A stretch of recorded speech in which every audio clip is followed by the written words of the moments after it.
કાપડ વેપારી પાસેથી ગ્રે કાપડનો માલ લઈ જઈ રૂપિયાનો આપી ઠગાઈ આચરનાર ઠગને ઇકોસેલની ટીમે ઝડપી પાડ્યા। સુરતના કાપડ વેપારી સુરેન્દ્ર નારંગ પાસેથી વિશ્વાસ અને ભરોસો અપાવી આરોપીઓ અભિષેક નરેશ માળી ટાંક અને વિજય ભગાજી માળી ટાંકનાઓએ 2,89 લાખથી વધુનો ગ્રે કાપડનો માલ ઉધારીમાં લઈ જઈ રૂપિયાનો આપી ઠગાઈ આચરે।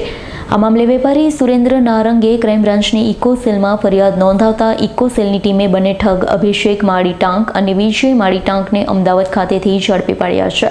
સુરત લાવી તેઓની ધરપકડ કરી વધુ તપાસ હાથ ધરી હતી।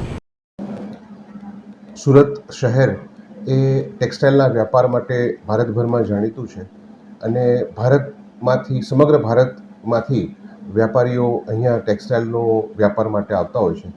એ જ રીતે સુરતના વેપારીઓ પણ બહારના વ્યાપારીઓને માલ આપતા હોય છે। ઘણી વખત અમુક બહારના વેપારીઓ આવી અને સુરતના વેપારીઓ સાથે વિશ્વાસઘાત કરતા હોય છે। એ જ રીતનો બનાવ હાલમાં બનેલ છે, જેમાં ફરિયાદી શ્રી સુરેન્દ્ર નારંગ અલગ અલગ વેપારીઓને પોતે કાપડનો માલ આપેલો હતો અને એ વેપારીઓએ મળીને 2,89 લાખનો માલ આપેલો, જે માલના પૈસા ચૂકવ્યા નહીં અને આ ફરિયાદી સાથે છેતરપિંડી કરેલ, વિશ્વાસઘાત કરેલ અને આ બાબતે ડીસીબી પોલીસ સ્ટેશનમાં ગુનો દાખલ કરેલ।